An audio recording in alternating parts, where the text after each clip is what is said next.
মুসলমানের খাতায় নাম দিয়ে যেহেতু আপনারা সবকিছুকে হালাল বলছেন, হারাম শিরিক বিদাতকে যেহেতু আপনারা হালাল করছেন, সেহেতু মসজিদের উপরে উঠে পয়লা বৈশাখ করবে যাতে এটাই স্বাভাবিক।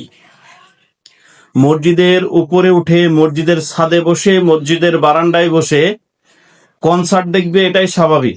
যেহেতু আপনারা ইসলামের খাতায় নাম দিয়েছেন অথচ বলতেছেন পয়লা বৈশাখ হালাল, জাতি সেখানে মসজিদে উঠে পয়লা বৈশাখ পালন করবে এটাই স্বাভাবিক।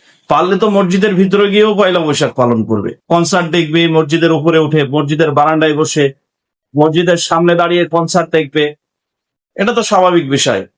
আপনারা যেভাবে মুসলমান হয়ে যেভাবে ইসলামের ক্ষতি করছেন এটা অত্যন্ত দুঃখজনক। সব থেকে মুসলমানরাই মুসলমানদের সব থেকে বেশি ক্ষতি করেছে, এখনো করছে, এবং ভবিষ্যতে মুসলমানরাই মুসলমানদের সব থেকে বড় শত্রু হয়ে দাঁড়াবে। আপনারা কালচারের নামে, সংস্কৃতির নামে আপনারা যেসব জিনিসকে বৈধতা দিচ্ছেন এটা আসলে মেনে নেওয়ার মতো না। আপনারা সংস্কৃতির নামে, আপনারা কালচারের নামে গান বাজনাকে বৈধতা দিচ্ছেন, বৈশাখকে বৈধতা দিচ্ছেন, 31st নাইটকে বৈধতা দিচ্ছেন। আপনারা ইসলামের খাতায় নাম লিখিয়েছেন, নিজেকে মুসলমান দাবি করেন, গায়ে পাঞ্জাবি টুপিও আছে। আপনাদের এই ধরনের ফতোয়া দিতে লজ্জা করে না? আপনাদের এ ধরনের কথা বলতে লজ্জা করে না? নিজের স্বার্থ হাসিল করার জন্য, নিজের ক্ষমতা হাসিল করার জন্য, নিজের ক্ষমতাকে পক্ষীগত করার জন্য আপনারা এই ধরনের কথা বলছেন, যেটা অত্যন্ত লজ্জা। আপনাদের কারণেই আজকে ইসলাম বহির্বিশ্বে ছোট হচ্ছে। আপনাদের কারণেই ইসলাম নিয়ে মানুষ আজকে বিরূপ ধারণা পোষণ করছে।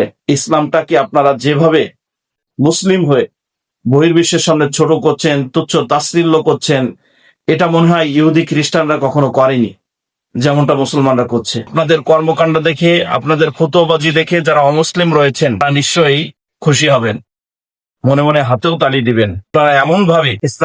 আপনারা এমনভাবে আপনারা হারাম জিনিসকে বৈধতা দিচ্ছেন, যেগুলো শিরকের সাথে জড়িত সেগুলোর বৈধতা আপনারা দিচ্ছেন। স্মৃতিসৌধে গিয়ে আপনারা ফুল দিচ্ছেন, মাজারে গিয়ে ফুল দিচ্ছেন, শহীদ মিনারে গিয়ে ফুল দিচ্ছেন। এভাবেই আপনারা ইসলামের ধ্বংস করছেন ইসলামের খাতায় নাম লিখিয়ে। আশা করি বিষয়টা বুঝতে পেরেছেন।